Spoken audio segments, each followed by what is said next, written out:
ഇപ്പൊ തന്നെ കാര്യങ്ങൾ വ്യക്തമായല്ലോ. കടകംപള്ളി സുരേന്ദ്രൻ സന്ദർശകനായിരുന്നു പോറ്റിയുടെ വീട്ടിൽ നിന്ന്. അപ്പൊ കൂടുതൽ കാര്യങ്ങൾ പുറത്ത് വന്നുകൊണ്ടിരിക്കുകയാണ്. ഞങ്ങൾ പറഞ്ഞതെല്ലാം ശരിയാണെന്ന് വന്നുകൊണ്ടിരിക്കുന്നു.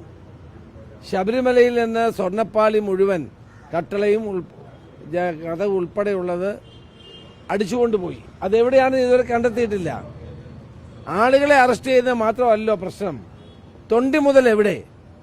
ഈ സ്വർണം എവിടെ?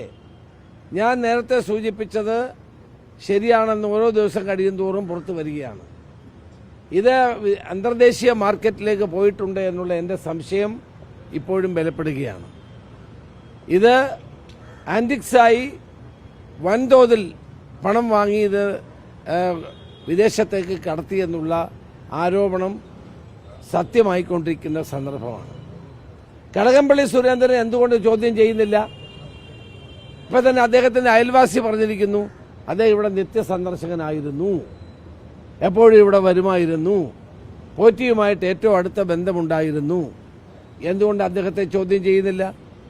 അദ്ദേഹത്തിന് എന്ത് നടപടികൾ സ്വീകരിക്കുന്നില്ല? അപ്പോൾ SITയുടെ മുകളിൽ ഗവൺമെന്റിന്റെ സമ്മർദ്ദം വർദ്ധിക്കുകയാണ്. SITയുടെ മുകളിൽ മുഖ്യമന്ത്രിയുടെ ഓഫീസിന്റെ സമ്മർദ്ദം വർദ്ധിക്കുകയാണ്. അവർക്ക് സ്വതന്ത്രമായി പ്രവർത്തിക്കാനുള്ള അവസരം കൊടുക്കാതെ തങ്ങളുടെ ആളുകളെ സംരക്ഷിക്കാനുള്ള നടപടിയായിട്ട് മുന്നോട്ട് പോവുകയാണ്. എത്ര CPM നേതാക്കന്മാരാണ് ജയിലിലുള്ളത്? എത്ര പേരാണ് ജയിലിൽ കിടക്കുന്നത്? അപ്പോൾ ഇതിൽ നിന്ന് ഗവൺമെന്റ് ഒളിച്ചോടിക്കൊണ്ടിരിക്കുകയാണ്. ഇത് ഇന്നല്ലെങ്കിൽ നാളെ ഈ സത്യമെല്ലാം പുറത്തു വരും. അല്ല, ആരന്വേഷിച്ചാലും ഞങ്ങൾക്ക് സത്യം പറയണമെന്നേ ഉള്ളൂ. ആര് വേണമെങ്കിലും അന്വേഷിച്ചോട്ടെ. SIT അന്വേഷിക്കുന്നത് ഞങ്ങൾ എതിർത്തില്ലല്ലോ. ED അന്വേഷിക്കട്ടെ, പക്ഷെ നിഷ്പക്ഷമായിരിക്കണം.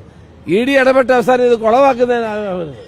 കഴിഞ്ഞ കാലത്ത് ED അന്വേഷിച്ചതൊന്നും പുറത്തു വന്നിട്ടില്ല. ഇവിടെ സ്വർണ്ണ കള്ളക്കടത്ത് ആവിയായിപ്പോയി. മറ്റ് പല കേസുകളും ഗവൺമെന്റിനും മുഖ്യമന്ത്രിക്കുമൊക്കെ എതിരായിട്ടുള്ള പല കേസുകളും ആവിയായിപ്പോയി. അപ്പം അവരെ രക്ഷിക്കാൻ വേണ്ടിയാണോ ED വന്നത് എന്നുള്ള സംശയം സ്വാഭാവികമായും ആളുകളുടെ മനസ്സിലുണ്ട്. കാരണം മുൻകാല അനുഭവങ്ങളുടെ വെളിച്ചത്തിലാണ്. ഏതായാലും യഥാർത്ഥ പ്രതികളെ മുഴുവൻ നിയമത്തിന് മുമ്പിൽ കൊണ്ടുവന്നേ മതിയാവും. ജമാഅത്തെ ഇസ്ലാമിക്കെതിരെ വലിയ ക്യാമ്പയിനാണ് CPM നടത്തുന്നത്.